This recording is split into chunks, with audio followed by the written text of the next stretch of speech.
I wanted to introduce our panelists. We have Meg Navarro from Megapixels and Mariah Gage from Crafty Crate. Wait, say it for me, Meg. Mariah, Crafty? School crates. Say it one more time. You broke up. Crafty school crates. Yes, school. I always leave out the school part. So Crafty School Crates. So I believe Meg is going to start out our slide presentation. Yes, just a second. There we go. No problem. We are having some technical difficulties today. All right. So the importance of nurturing creativity. So parents, I don't know if you know this, but sadly, your child's creativity drastically decreases every single year. So NASA actually did a study to measure creativity, and they started off by testing people at NASA, but then one of the scientists wondered, I wonder what would happen if we tested kids age 5 to see how creative they are. So guess how many 5-year-olds, or what percent of 5-year-olds scored at the genius levels of creativity? 98%. So the scientists, of course, were super excited, and they tested these kids again 5 years later at the age of 10. And guess what percent of these kids were still creative geniuses? Sadly, only 30% of these kids were still creative geniuses, but that's still a lot. Well, fast forward to age 15, and only 12% of them were still scoring at the genius level of creativity. Guess how many adults, guess what percent are still creative geniuses by the time they reach adulthood? Sadly, only 2% of adults are still creative geniuses. So don't worry though, in this talk, we're going to give you some ideas about how you can help with that. And here's a chart about what I just talked about. All right, so what is creativity anyways? Well, it's imagination, original ideas, and questioning the way things work, and innovative problem solving. And a lot of this can have to do with the work of art, but it applies actually in so many areas of life. So here's for Wendy. Oh, here I am. All right, so our topics of discussion are going to include how creativity and the arts help to build connections in our brain, why creativity is essential for the next generation in the workforce and for their whole life, how getting messy and being free to create helps your child retain the information they are learning, and things you must avoid if you want to preserve your child's creativity. And we're going to teach you specific strategies that you can start using today to cultivate your child's creative genius. So my name is Meg Navarro, and I'm just going to give you a quick background. I was homeschooled from 3rd grade all the way through high school, and being homeschooled allowed me to have incredible opportunities that I wouldn't have gotten any other way. So I'm really thankful that I was able to do that. So when I was in high school, I did an art teaching internship. And when I graduated, I started my art school, which is Megapixels School of the Arts. And I taught art through college and afterwards. So in 2016, I started teaching online. I'm a homeschool charter school vendor, and I mainly focus on teaching art and photography. And this is a mural that I painted with the help of a team that I lead. Mariah. Yes, and then I am Mariah Gage, so I am, my slides, you have to click the button, I think, for me. Oh, yeah, there we go. I'm a mom of 7 kids. I'm an experienced homeschool mother of grades K through 12, so because I've so many kids, we've taught it all. I'm president of Learn and Create Incorporated, owner and creator of Crafty School Crates, and I'll talk more about that a little bit later, and president of Central Valley Homeschool Conventions here in the Central Valley, Fresno. All that with 7 children. Thank you, Mariah. Amazing. I know it is. Crazy. Amazing. Yes. All right. So let's talk about how to unlock your child's creative genius through the arts. All right, so we're going to discover how you can steward your child's creative genius so that he or she will experience greater career success when they're older and brain benefits right now and throughout their life, as well as increased joy and fulfillment. So, if you stick around to the end, I have a free gift that I'm going to give you for your kids that will help with their creativity. I think they're going to love it. And let's talk about why is creativity important. By the way, in my slides, all the art you see is created by my students. So guess what is one of the top 3 job skills for 2020? If you guessed creativity, you're correct. Based on the title of this, some of the things I'm going to ask you to guess are going to be a little easy. But that's actually according to Forbes and the World Economic Report. So creativity is going to help your child succeed, and that is whether or not your child pursues a creative career. So, for example, Nobel Prize-winning scientists are 7 times as likely to paint or draw, and that's according to Times and the Science of Creativity, such a great magazine. All right, so. And they also mention in there that robots are going to continue to replace a lot of jobs, but only humans can be creative. So we have that advantage going for us. So again, guess what's more important, IQ or creativity? If you guessed creativity, you're right. So the correlation between adult accomplishment, right, and creativity as a kid is 3 times as strong as what that child's IQ could be. So the creativity had so much more impact on the things that they would accomplish later on in life compared to their IQ. Also, creativity helps develop the brain. So we used to think, and there's an amazing book about this, and it's still an amazing book, but we used to think that creativity was just on the right side of the brain. But that's actually been debunked recently as a myth. So with creativity, we actually use both sides of our brain at the same time. And it's actually the connection between the right and the left side of the brain. And actually, scientists have done brain scans where they can see that at least 40 different areas of the brain light up when you're being creative. So that's pretty fun. And if you want to start connecting the right and the left side of your brain right now, one quick and kind of silly thing you can do is this. If you dart your eyes back and forth, it actually increases connection between your brain. That's you can so do that. interesting. Isn't that crazy? Yeah. Yeah, and fun. Yeah. Yeah, I actually learned that on a Netflix kids creativity video somewhere. Yeah, it's always something I used to do as a kid, like try and move your eyes really fast back and forth. So Oh, wow. So again. you knew kind of intuitively. Well, I don't know about that, but Well, you were helping your brain. Maybe you didn't even know it. that's true, maybe. That's funny. Yeah. And so this one's a little bit obvious if you've seen how happy some kids are when they're coloring, but it can increase well-being and happiness. And I see that a lot.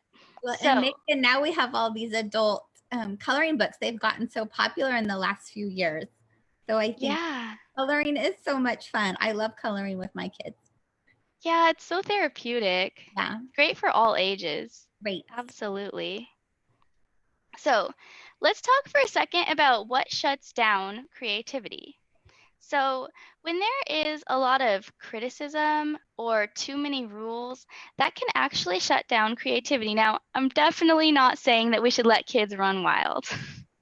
But it's so helpful if we can reframe rules to be more like values and principles, and they understand why. And so we're building that good character in kids instead of just saying, okay, you don't think for yourself, just follow these rules, because that can not having the ability to think for themselves can shut down creativity.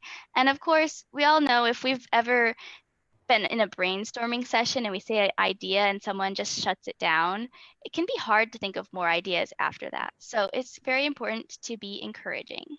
Now, a lot of times that can be internal from a kid as well. So we want to encourage our kids to be pursuing excellence if that's what they want to do, but not perfectionism. So I tell my students, don't be a perfectionist. It's okay to be a qualityist because they may like made up words. But the trick is if you see that they're just being really persistent, that's great. That's a sign of good character. But if they're frustrated, then they're probably in the perfectionism zone, which can shut down creativity. So we never want to let our kids say, I'm a bad artist or I'm a bad whatever it is that they're doing. Okay, so another question that could come up is, does screen time hurt creativity? So if you want all the information on this, there's actually a TED Talk, The 3 Fears About Screen Time for Kids and Why They're Not True. But basically, the screen itself is not the problem. It depends what's on the screen. So also it depends how much time they're on the screen. So it's really important. I don't know if you remember, like as kids, before we had phones, what would we do while we were standing in line, the grocery store? I remember I would be a little bored. I would daydream. I could fight with my sibling. No. Well, that could happen too. That could happen too. But I did come up with some of my best story ideas while I was bored in the car. And the concern is now, like, yeah, did you, Mariah? Yeah, my kids, even now, I'm like, hey, we have to, when we're, yes, no phones when we're in the car or in this, and you can, it's amazing. They have so much fun. Right. Oh, that's awesome.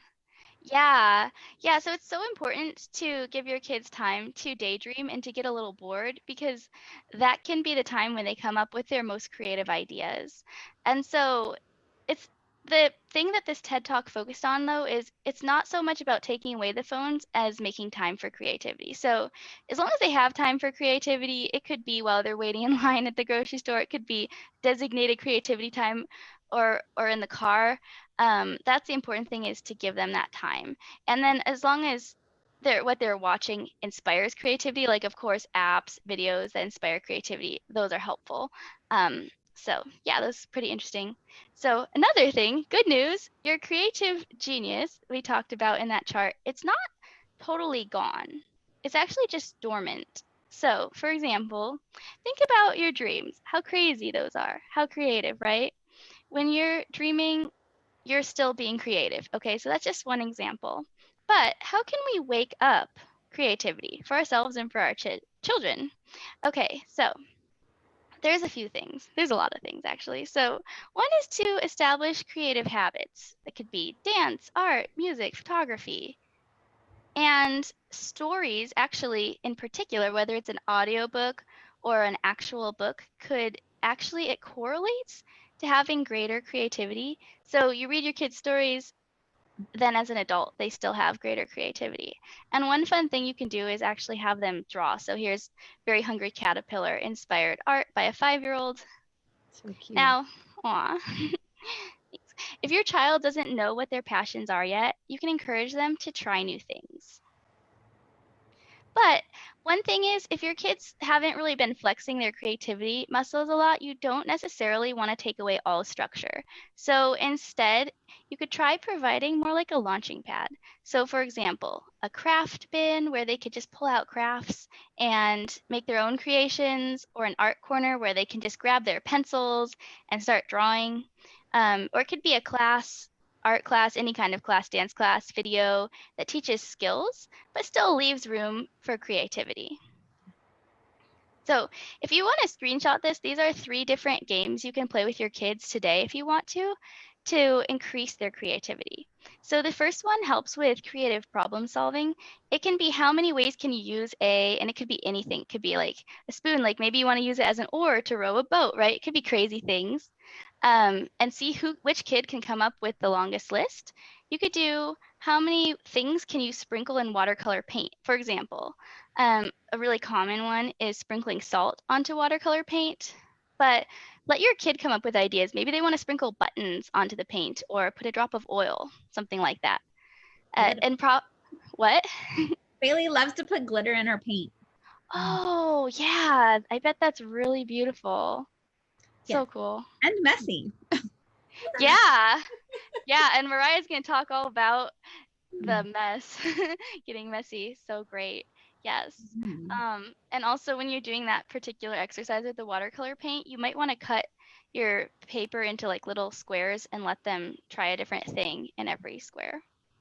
And then if you want to do the photography version of this, how many photos can you take of the same thing? So let them choose an object, take a photo from a snail's eye view, from a bird's eye view, with different lights, maybe reflect some sparkles from a sparkly bag. I've done that before onto your picture. See how many unique things they can do. So that's just something you can do, like even if you're in the car driving along, you can ask them the first question, how many ways can you use a whatever, a pen other than writing things? Okay, so core values for creativity in art. So taking risks and trying new things without worrying about failure is probably the biggest one. So for example, this student decided to turn his rose into a rocket ship. And I thought that was the most creative thing ever. I definitely didn't think of that or tell him to do that. But he just showed me his picture. He said, Miss Meg, this rose is a rocket ship. There's thorns like actually on the rocket, the fire. And then these are like little alien ships in the background. So he wasn't worrying about what people would think or anything. He just was doing his own creative thing. So adorable. All right. So other things you can have your kids do is study the techniques of those creative geniuses like the old masters, Leonardo da Vinci and all those guys from the past. So realistic drawing is only one option, right? But it could be a launching pad for creativity so that they can learn how to draw realistically and then they can draw anything, right?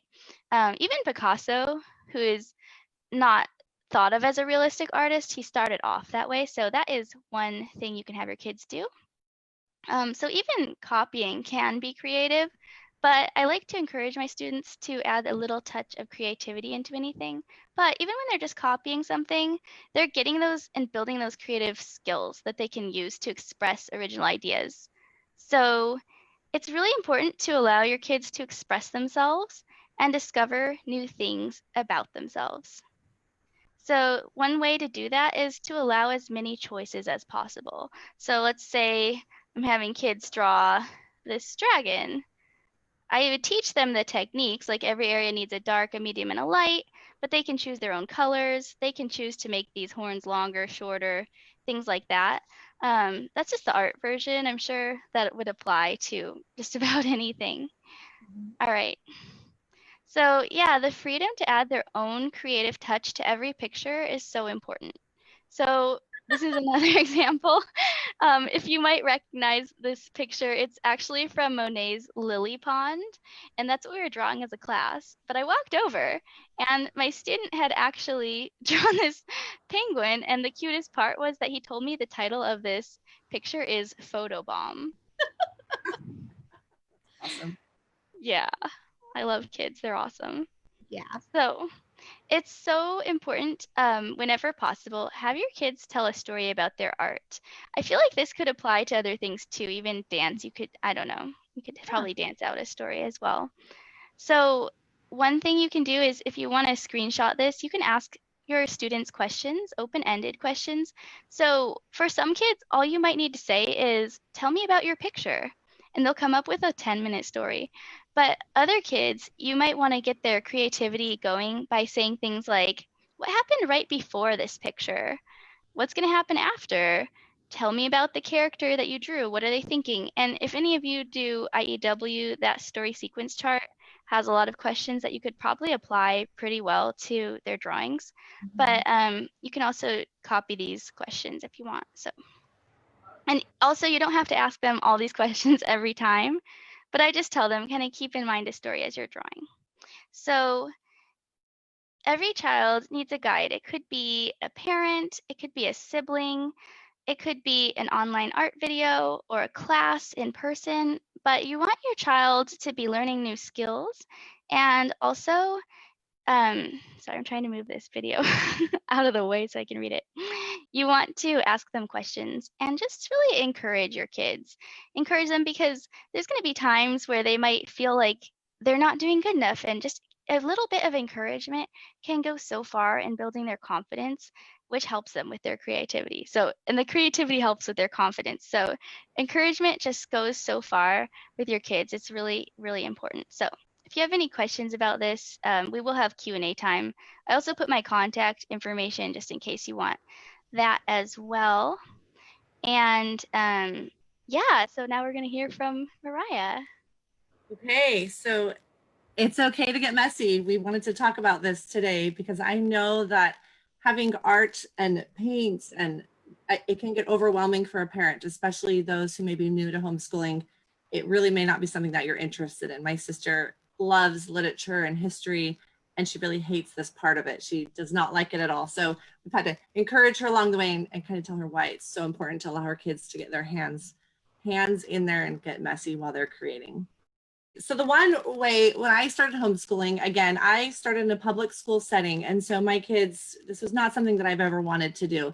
And so when I brought them home, I realized that my kids just didn't have that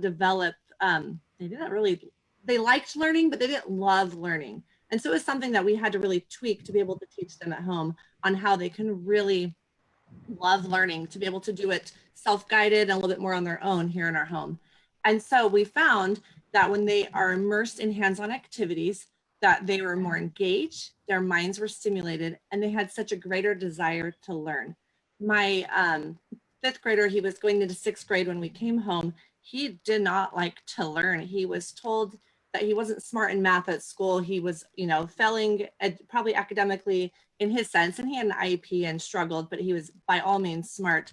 And so this was the one way that I was able to find a problem that we had, is how am I going to get this kid who's 12, 13 years old to be able to really love learning at this point in his life. And so we've done a hands-on activity, created like a hands-on activities for every thing. So when they're using their hands, they develop an appetite to learn more. And so I'm going to show you here, these are 3 different ocean scenes that my kids created. We were developing an ocean crate that we do monthly. And I had my kids, we pulled some supplies off the shelves, and I said, okay, I'm going to mail this one out in July or in June. So go ahead, and I want you to create an ocean scene. As you can see, they are vastly different. Yeah, and what I love about them is that they took over 2 hours to do this. So for me, I was like, mom times 4.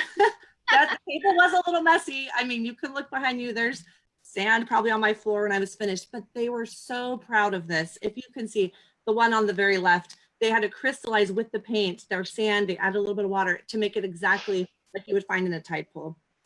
So their appetite to learn more absolutely was something that this activity or any hands-on activity allows them to do. So hands-on activities helps your child learn by doing more. So as we're sitting here talking, you may retain 20% of what we've talked about today by listening only. But when you give your child something to do with their hands, they're more likely to pick up about 75% more than what they would have if they had nothing to do while they were learning.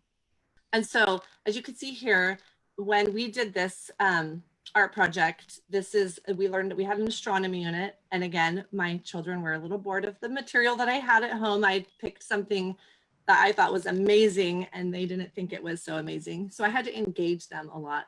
And so we were able to find different art activities and crafts that we're able to help bring that material to life. And so as we did that, it helps develop their critical thinking skills. They really had to think about which place and which order each planet was on their painting. And it was a multi-step approach. We didn't do it all in one day. We had to think, we talked about, one planet, and then we would paint that week and then continue onward. So critical thinking in your child's life, it increases the decisions that they're going to make throughout their life. And then again, in the project, they have to really think about where things are being placed. So it's a really good skill that they're going to need lifelong, and being able to do it hands-on and teach that is just so important. I talked about this. So a multi-sensory approach, hands-on activities, it gives them everything they need to know. I've got a couple boys with processing delays, and I've got a dyslexic son.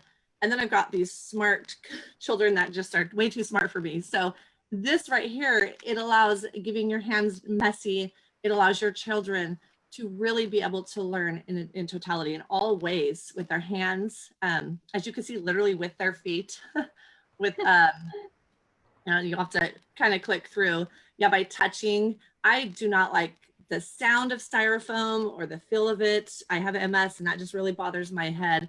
but those are different areas that those kids can really tactfully learn. And then as we did it, we learned all about insects and all about, you know, different types of things. We've created an amazing artwork portfolio, and they're able to share this with others. So it's just art and hands-on crafts activities are just so essential for your child's development, growth, and education.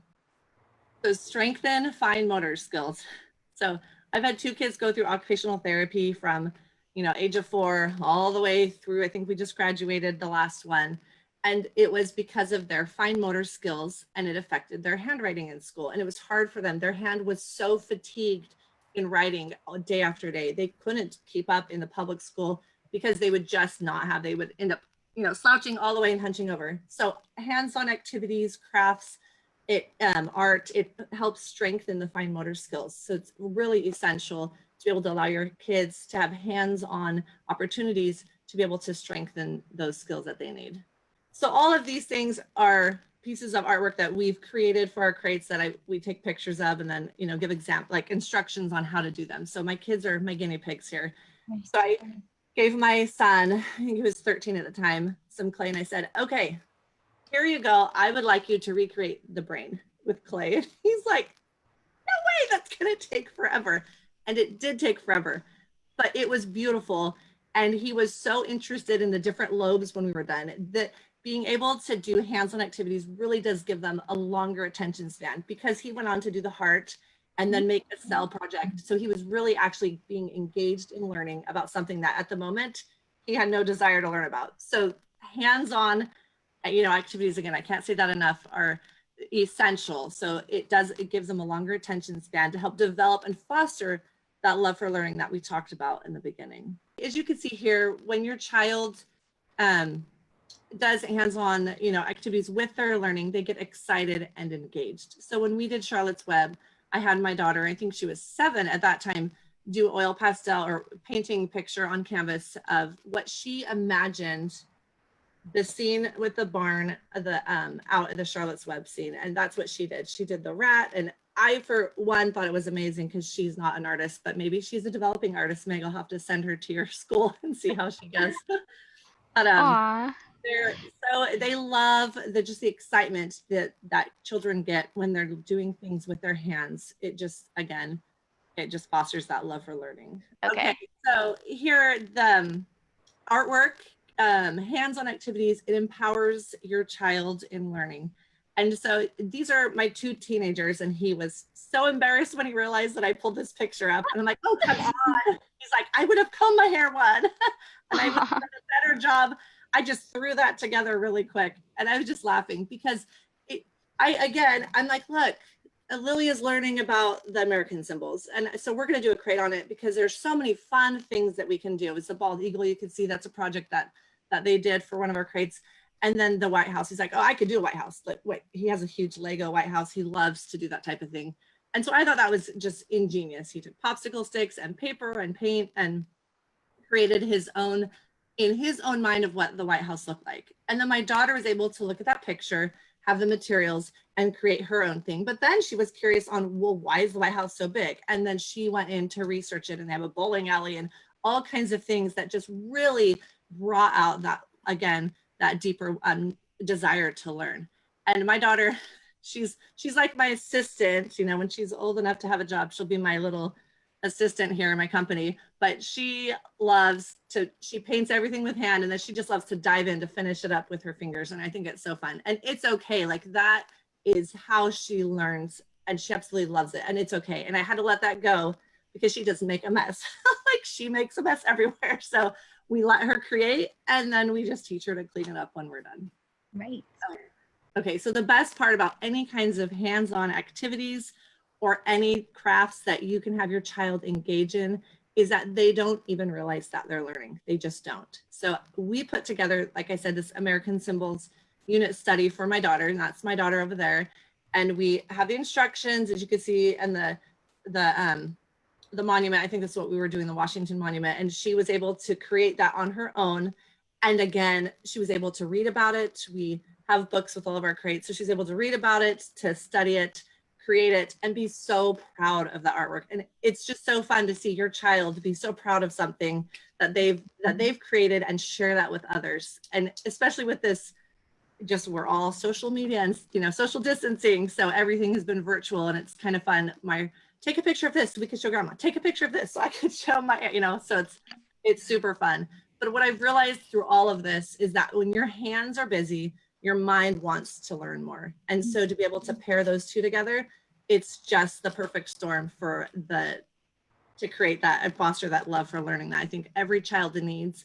And especially when you're homeschooling your kids, that may be something that as you realize, okay, they're home, they don't like this isn't fun, bring some fun into it. Whether you use something like our crates or any other type of, you know, bought-in product, or if you just go on Pinterest and find some ideas yourself and do it, it's going to be worth the effort on your part to allow your kids to get their hands dirty. And it's really going to be something that you'll see the switch go off. I have my 12-year-old, he's my dyslexic child, and he loves history. He loves it to no end. And so he's like on the computer, he loves the YouTube videos and all the different things. He has a struggle reading and trying to really filter through. And so as we're learning about Pompeii, we're able to build, you know, recreate a whole volcano scene with the city with Lego bricks and everything right underneath it. And that to him is, he's able to learn so much more, get a spark, and well, why did this happen? And then we go to another project. And so it's just a continual cycle that they don't even know that they're learning when you're able to get their hands messy and involved in what they're doing. So it's just so essential in any kind of homeschool setting or any kind of setting anywhere.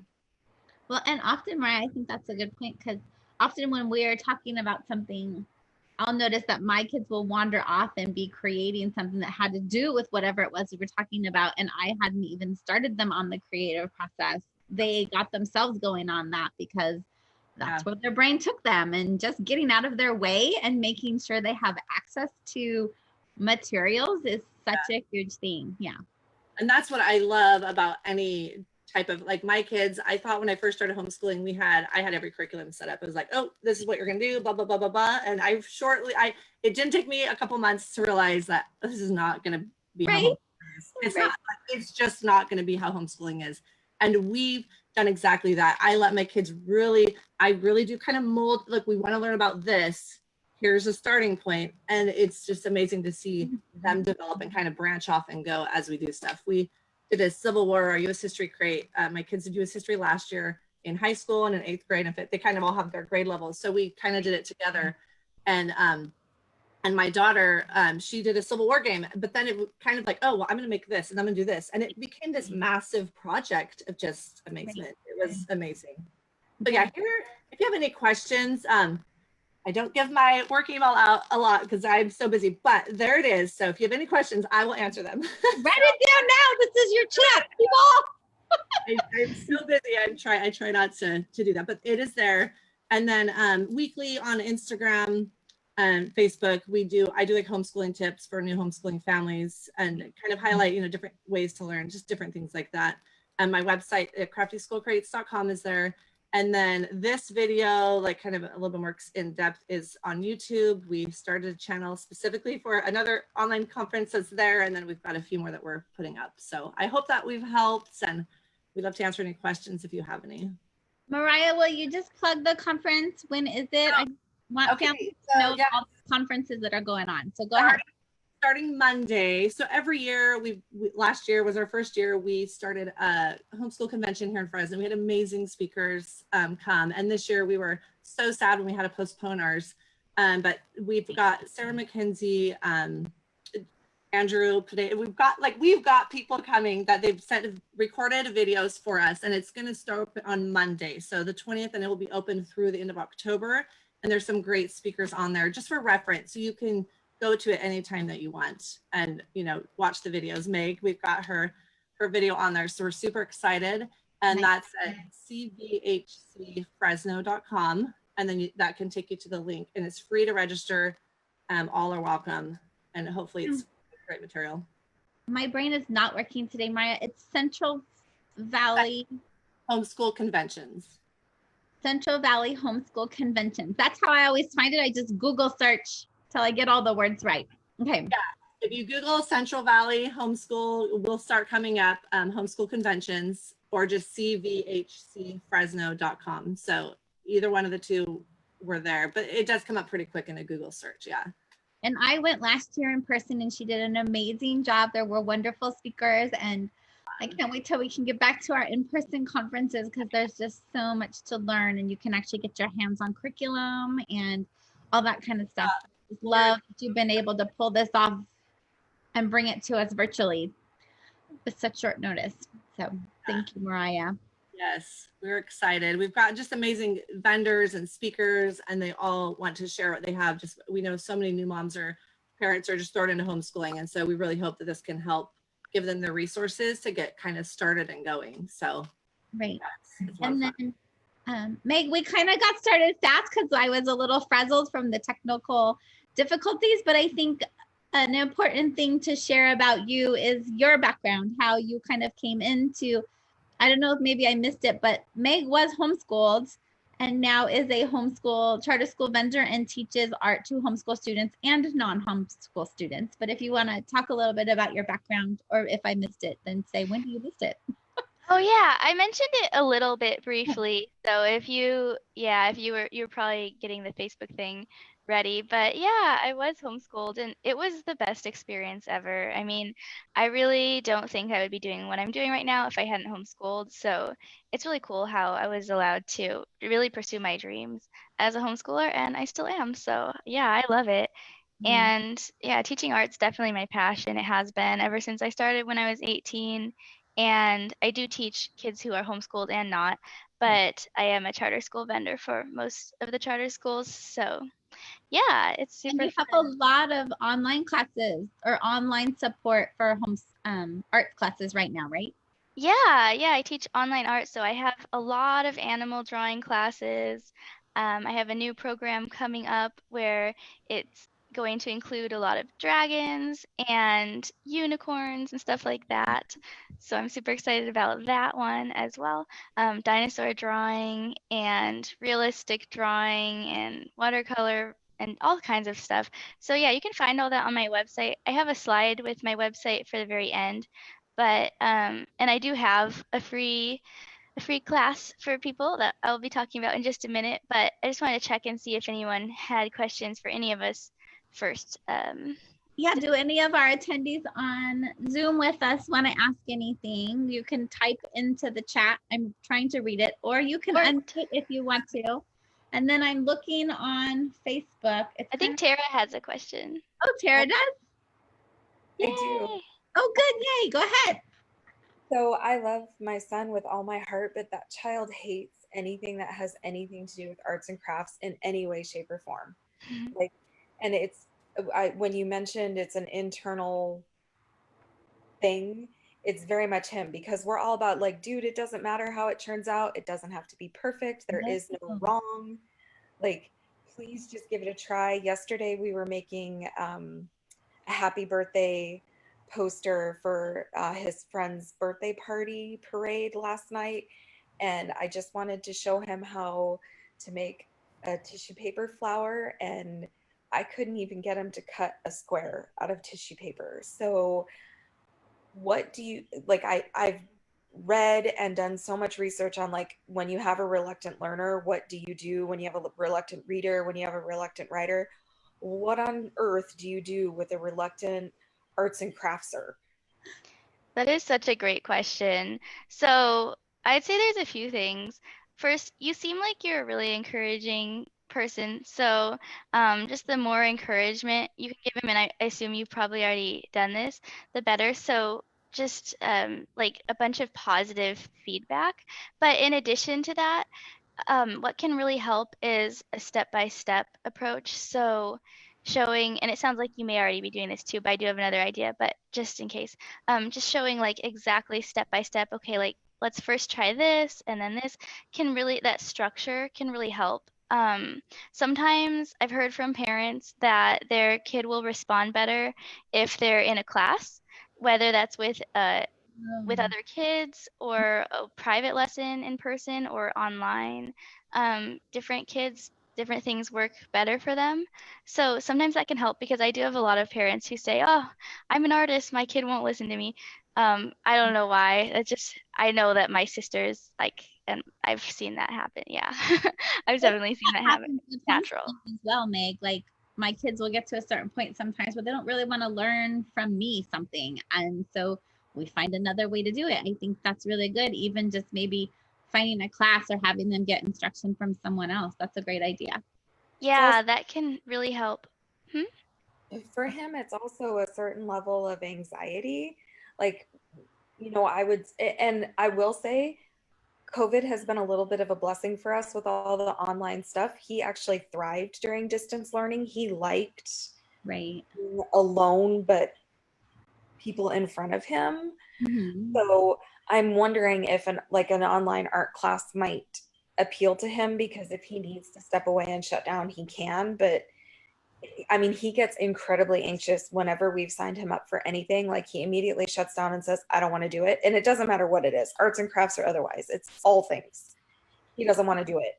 And then when we get there, it takes him a while. He warms up and he has fun. And then we always try to, like, not I told you so or see, we told you, but like kind of say, didn't that turn out well? Didn't you have fun? Like, getting past it's frustrating. And Aw. it's exhausting. What I'm thinking is maybe he doesn't necessarily, I personally do not like attention. I don't like people being like, oh, you did such a good job on that. Like, I would rather do something and just have nobody notice and have it done. But what if you just like quietly and silently like displayed it? Like, you're quietly proud of it and it's there, and he sees that you're quietly proud of it and that you're displaying it, but you're not making a big deal about it. Because like you said, like COVID hasn't really bothered me. I'm happy to be at home. I've gotten used to doing these panels because I love supporting people. I typically like doing it one-on-one, where I'm just having a conversation with one person and helping them. So I totally get kind of being apprehensive. People never believe that I'm shy, but I am. And so I could get that. So maybe try something like that, where you're not making a big deal about the things that he is doing, but you're showing that you're proud of them in a kind of quiet way. Okay, that's a really I think good that's idea. a great idea. Yeah. Absolutely be an extroverted introvert. Right? That's totally who I am too. So I would get that. Yeah, absolutely. Yeah, and he might do better with a live Zoom format, like how we are right now. He might do better with a pre-recorded format, where he is watching a video and pausing it and drawing and then getting feedback, either from you or from an instructor. Like my students, they can text me pictures and I'll send them a voice recording encouraging them. So that probably, I'm guessing, might be a good format for him, because if he doesn't like attention a lot, he can still get that interaction and support, but maybe not with other classmates. Or sometimes in a live class, they can even turn off their video too. So there's just a lot of options. Okay. Also, if he's drawing something that he likes, like let's say he really loves dinosaurs and he's drawing that, or he really loves Minecraft and he's drawing that, right? That can help as well. And also, I was just thinking, oh, sorry. Did you say something? He likes to write and draw like comic strip format. Oh yeah. Okay.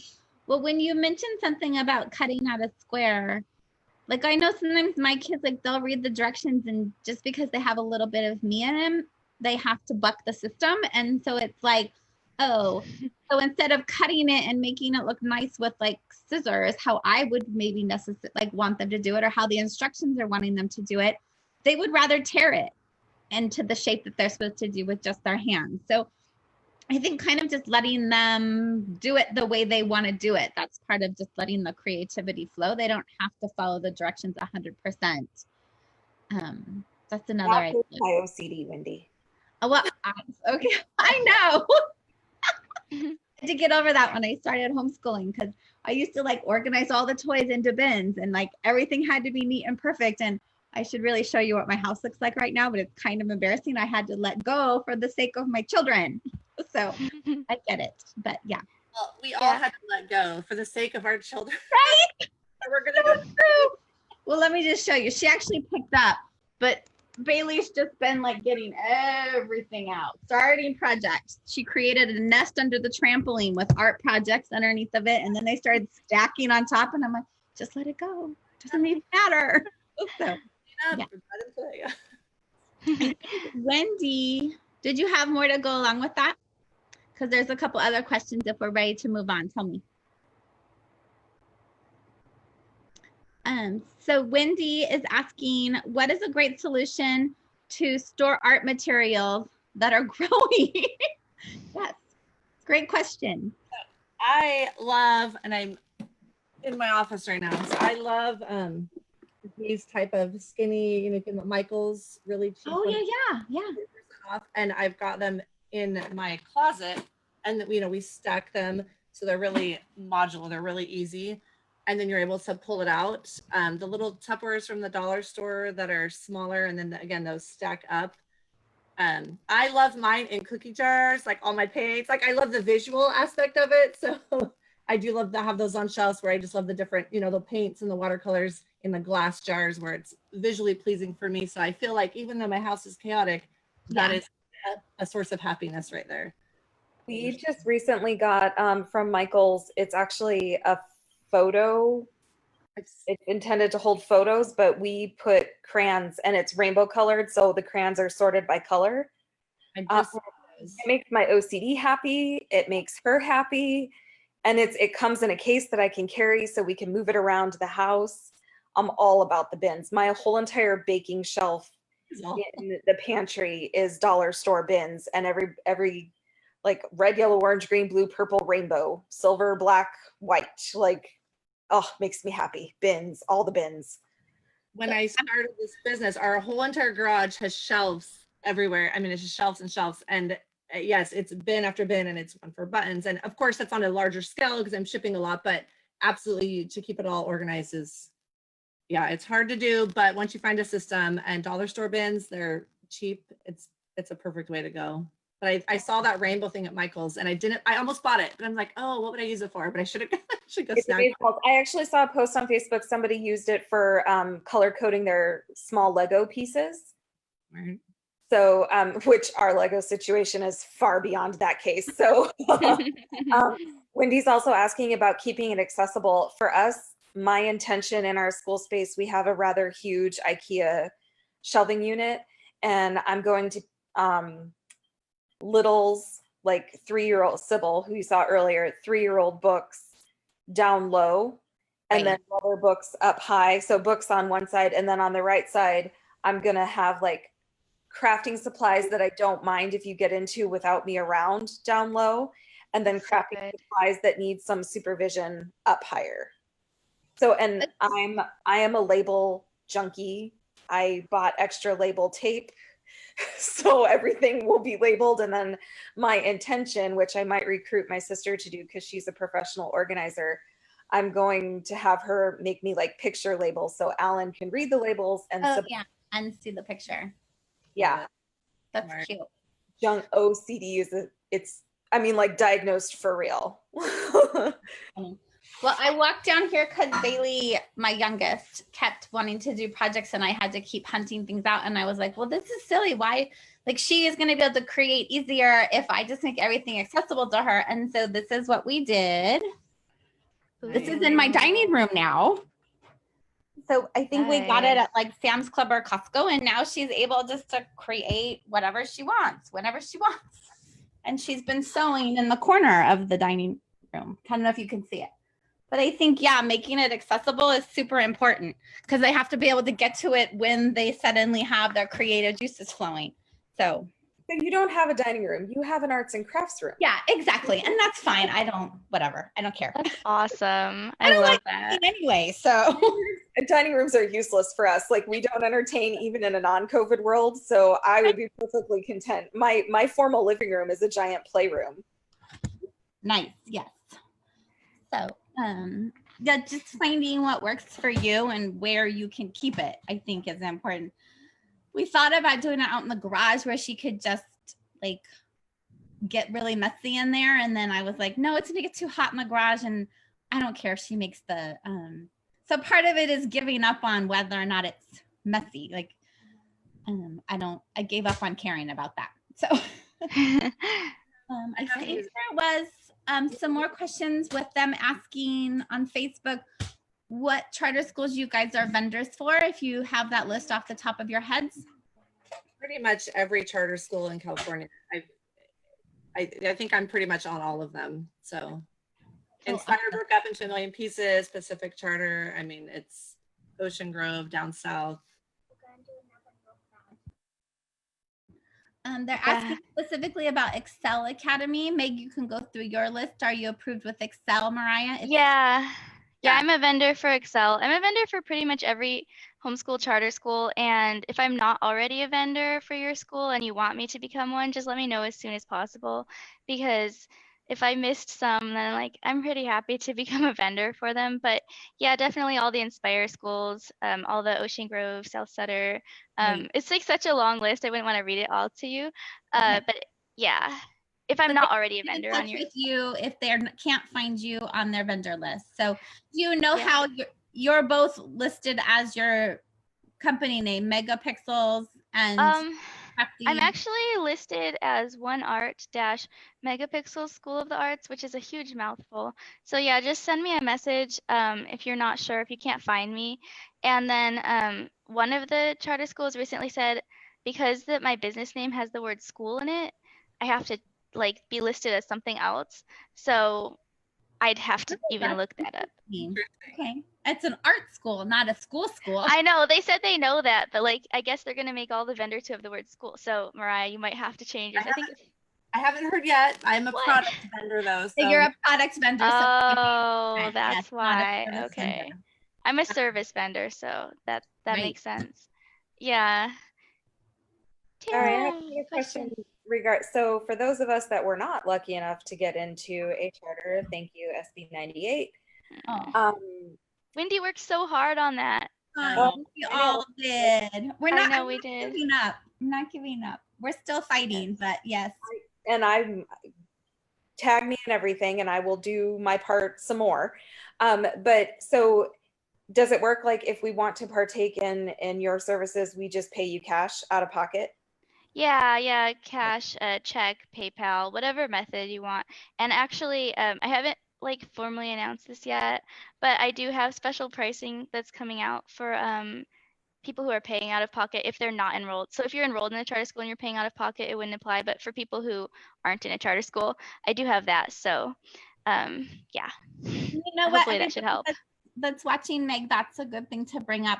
A lot of vendors actually do have discounted prices for families that are not paying with charter school funds, because just so you understand the difference, if they're paying with charter school funds, they have to wait to get an order from the charter school, and then they have to serve your child, and then they bill the charter school, and then the charter school has anywhere from like net 30 to net 60 days to pay them.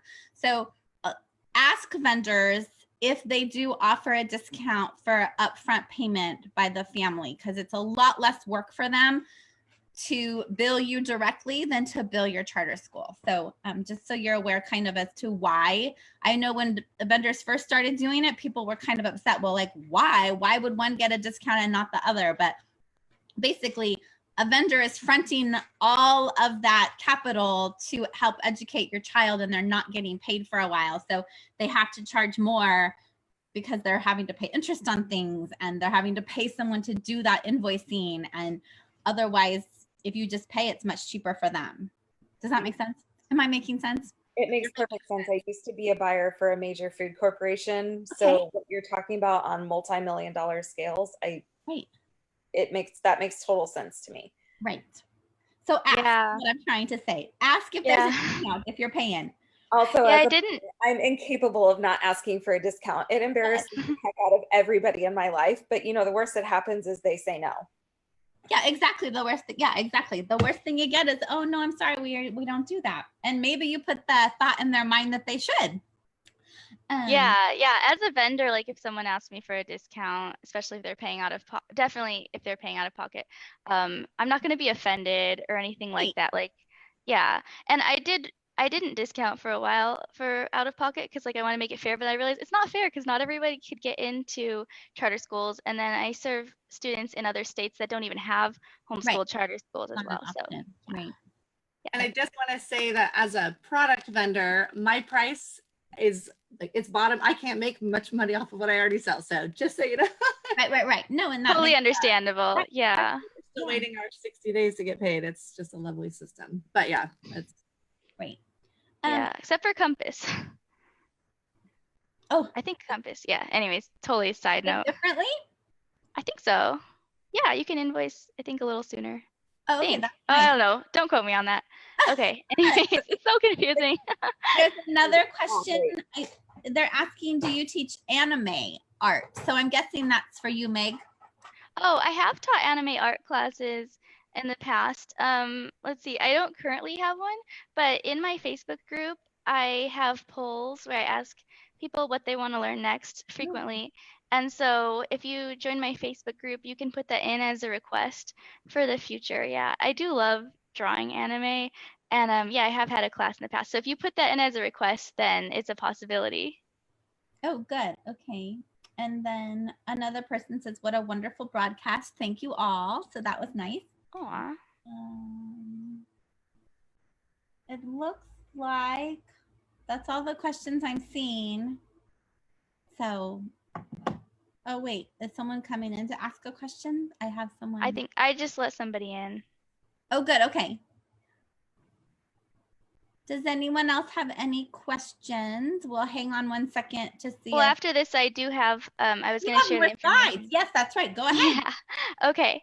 So, yeah, time for your free gift that I mentioned. So, I have a free online art class coming up, which is how to draw a tiny seascape, which you can see right here. One of my students drew this.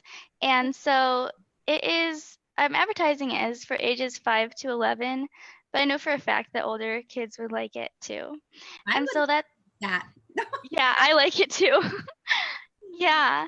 And so it's on July 23rd, and that's going to be at noon Pacific time.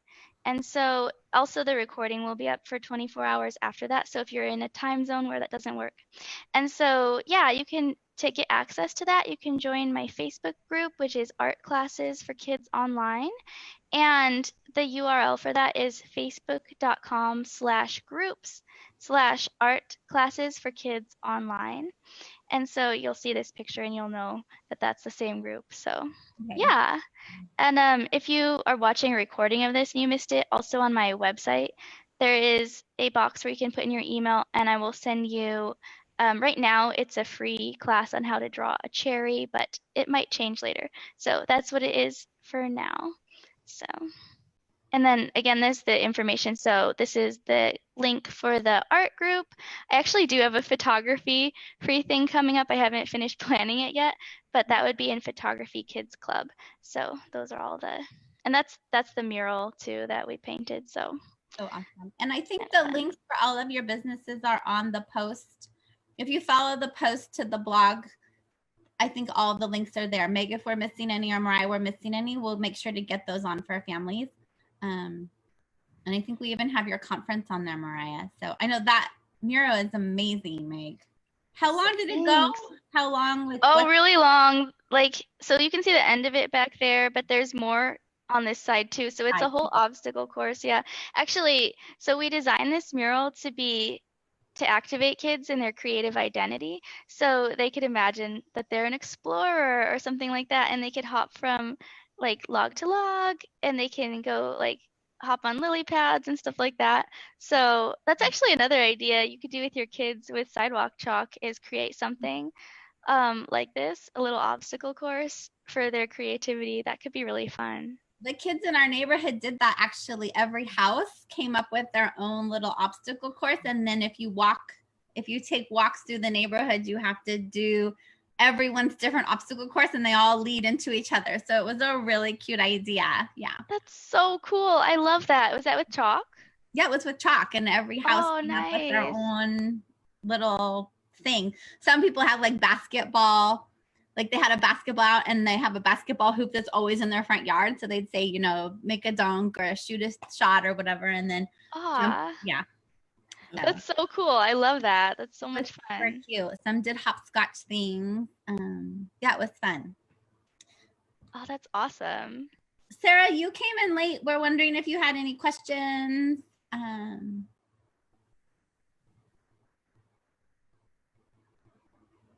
don't know if they can hear us. Not Here's seeing some background noise somewhere. That's probably, I have a fan going because it's so Oh, hot. it's not that bad. I Okay, just thought good, because we're maybe not. someone was gearing up to ask a question. Oh, right. Okay, I'm just scrolling through and making sure there's no more on here. Nope, it doesn't look like it. Oh, I was here, but on the phone, I was logged. Oh, okay, good. So we're just, but no questions. We were kind of worried, like maybe you were hopping on to ask us a question, so we wanted to wait for you to be fully in. So if you're good, oh, good. Oh, she says no, thank you. Lots of great info. Perfect. All right. Well, we'll get everything and make sure it's on the post. And we're glad you were able to join us. Do you guys have anything else to say before we log off?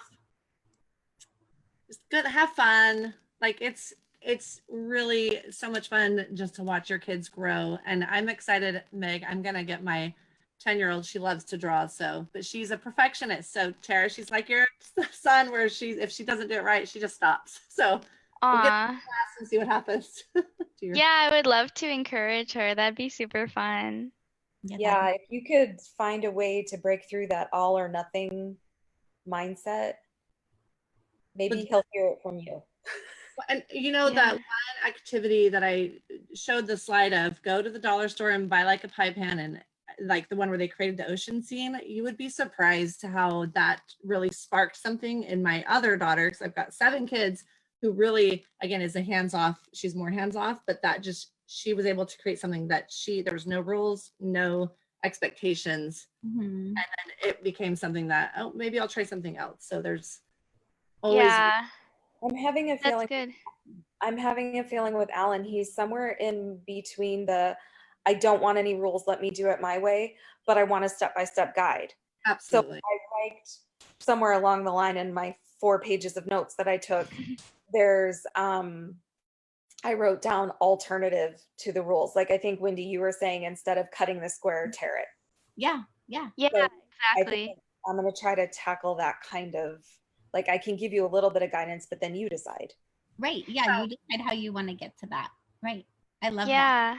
Yeah, and I tell my students, like, I'm showing you step by step what I'm doing, and anytime you are inspired and you want to copy exactly what I'm doing, that's fine. And anytime that you have a different idea of how you want to do it, that's also fine. And so, because some kids are going to want to copy and some kids are going to want to change things up. And actually, some kids are going to want to copy and then it doesn't look like mine. And actually, just a funny little story, really quick. I was teaching a group of girls how to draw a horse. I teach pre-recorded and live classes, so this was one of my live classes. And one of the girls was like, "Oh no, my horse's legs are too long." And another one was like, "Oh no, my horse's legs are too short." And I just said, "Okay, well, think about people. Some of us have longer legs, some of us have shorter legs, some of us have brown hair, some of us have blonde hair. So just like every person looks unique, every horse looks unique. So yours doesn't have to look like mine, and they're all beautiful and you're all beautiful." And so just really like encouraging them that whether they're trying to do their own thing or copy, even if they're trying to copy and it looks different, that's not a bad thing. That's a good thing, because it adds creativity to their art. So Well, and that made me think, Meg, we don't solve the world's problems by all thinking the same. exactly. What I mean? Exactly. So I think it's great to just encourage all different ways of thinking and asking questions and getting from point A to point B. That goes for my children. I think my husband would argue sometimes it doesn't go for him because I like him to do things how I want him to do them, but my children, yeah. And I tell all my clients that there is no wrong way to do a craft. So I personally, if you asked me to draw something, you would laugh that I can create this whole company on being creative and crafts and hands-on activities, but I am like the worst artist ever. Like my kids are, oh yeah, I should take a lesson from you too. Do adult, art 101. But Mariah and I will be taking lessons from you, Meg. I don't feel like I'm a very good artist either, but I feel like I'm very creative in other ways. So yeah. But I feel like starting that as a starting point for a lot of people, and Tara, maybe your son the same, where you kind of have, this is what it could look like, and I tell all my customers, there is no wrong way. So with 7 kids, I know if I give them the exact same canvas and the exact same whatever, they will all be different. And then we're so proud of all their differences. Yeah. That, it's a great, hopefully I'm expecting to hear like, look, he did all that. I hope so. I do. I mean, it is certainly not coming from us. Like, we're like seriously, go do like be creative, please. So, because it's something I didn't grow up with, it wasn't encouraged. So I, like I don't want that for my kids. And my daughter loves to be creative. It hurts my heart to see and hear my son say that he doesn't like to do, I mean, any of it. He did get excited. I was in an Usborne party yesterday or the day before, and he did get excited about a book that allows him to fold paper airplanes. Oh, well, see, there you go. So yeah, so I'm like, absolutely, mommy will buy you that book. 100%. We'll And then have lots of paper laying around, and he'll probably start creating his own kinds of folds to create his own airplanes. He's already talking about a science experiment, do different weights and types of papers affect how it flies and how far will they go. And yeah, right. He's basically got his science curriculum figured out. So oh, that's amazing. So cool. Yes, I love that. He could even draw. When you were talking about the horses, I was just thinking one of them drew a Shetland pony and one of them drew a Clydesdale. Like, right? Yeah, exactly. That's exactly. Right. I was gonna say you could have him draw windows and stuff on the airplane too, just to kind of get him into the drawing mode if you wanted. But that's so cool. Yeah, that's definitely a good craft. Yeah. Another thing we did that was fun was we got they were like markers you could draw on the windows, and the kids loved drawing on some, draw what seems like a wall, because normally, you're not encouraged to draw on the wall, but they were able to draw on the windows, and it was super fun, and it washed off really easy. Is it just dry erase markers, or are they specific markers for dry erase markers? They were actually specific ones. Somebody sent them to us, and so it was fun to get to do it, but I'm sure dry erase would work just as well. Try it in a small space and make sure that it wipes off. But just doing things that are kind of out of the ordinary will sometimes get them excited to continue drawing. Like, oh, well, if you did this on paper, you know what I mean? Like, just move from one. Is that the medium? I always get those words confused. Yeah. And they actually have, sorry. No, it's okay. Go ahead, Meg. I was just going to say they have those for the shower and the bath, like crayons where you can write on the walls. I really want some. Those are fun. I've had those before. I forgot about those. Yeah. It's so much fun. Totally. I'm just going to give you a heads up on those. They do not clean up as nicely and quickly as they say they do. Oh, good to know. Okay. So maybe I won't be getting those.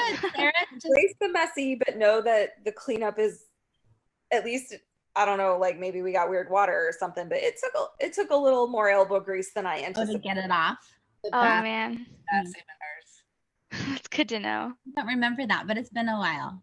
Sarah just sent us all a message that her 12-year-old loves origami, so your son may like that. There's a really amazing NASA video and how origami is used. Your son may like that way to create as well as the paper airplanes. So that's interesting. So maybe check out the NASA origami video. I will totally check out the video. I also ordered the Usborne origami book because it's, like tear it out and like like an all-in-one, like it's not just here's a picture of how to do it. Like you actually tear the paper out and do it as you're reading the directions. So yeah, he got excited about paper folding in general. So I'm like, rock on, I will do all the things.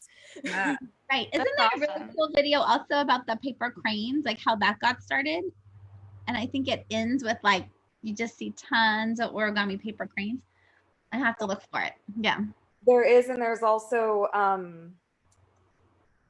I don't remember where I saw it, but it's a cultural explanation about like paper cranes at weddings and why you want a certain amount of cranes. I am brain farting on the details right now, but it was really cool and informative and totally planned on incorporating it into learning about different cultures. Right.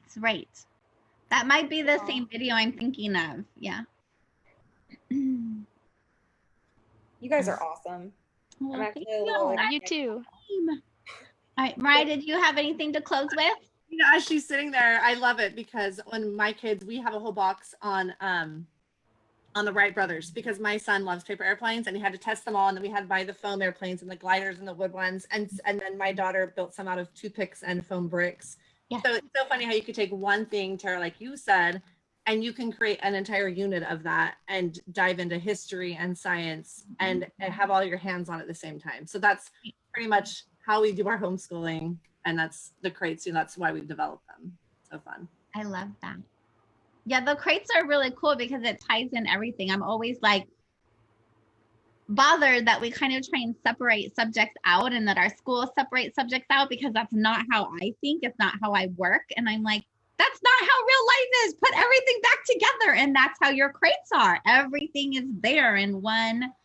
You write about it, you read about it, you include Right. the book, and then you hands-on do the activities, and then it's all meshed, and then you supplement where needed.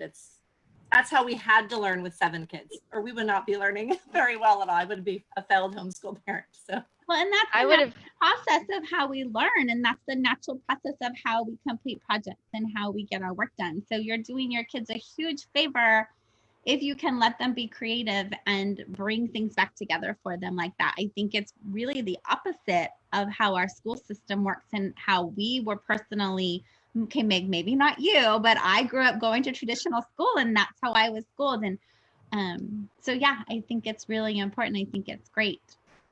Well, actually, I did go to regular school for kindergarten, first and second grade, and I'm not against school at all, but like for me, it was not a good experience. I cried all the time. I thought I hated learning. And once I started homeschooling, I would say to my mom, "Hey, when are we going to start school?" And she'd be like, "We've been doing school all day. We're almost done." So, yeah, I would have loved the crates though. Mariah's crates. Those would have been like my dream come true. My mom did some, like my mom is an engineer, but she did manage to do like some crafts with us in school, but she didn't really like know of a lot of crafts, so she mostly put us in art classes. But yeah, I would have loved those crates. That sounds so much fun. Right. I don't mean that I have anything against school. I just mean it didn't. Oh, I didn't think you meant that. Yeah. Okay, good. I'm like, oh, I No. didn't put that way. I just like to have things tied together. And everyone does learn differently. Like not everyone learns like I do. So I definitely think we need all of the options, but I just Oh yeah. feel like I mean, it's yeah, hard. I love school now. Like I Right. think schools are great, but like as a kid, I can't say that I enjoyed it.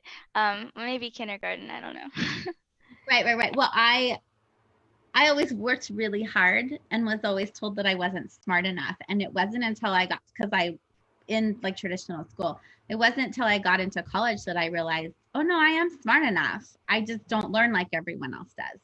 And so I'm glad that I had that realization for myself, because at first I went to a private Christian school. And so it wasn't like we had like IEP testing and all of that. So that was my experience. And I just am glad that I've been able to figure out that I learn with everything at once. Right. Yeah, it's cool. Homeschooling is cool because there's so many learning styles, and because even if you have a huge family with 7 kids, it's still smaller than a classroom with like 20, 25 kids. So it gives you an advantage. But yeah, of course, I like all types of schools. And you're able to adjust all of your lessons for each one of your children. I mean, you were talking about that through your whole presentation, right? Yeah. All right, well, it looks like we've got all the questions. All right. Well, I hope everyone has a good weekend. Thank you both ladies for coming and sharing all of your creativity, experience, and expertise. Oh, thanks for having us. This has been so much fun. Yes, thank you. And thanks for doing the awesome slideshow. You guys did wonderful. Okay, thanks, Wendy. Thanks, you guys. Bye. Enjoy Bye. the rest of the weekend.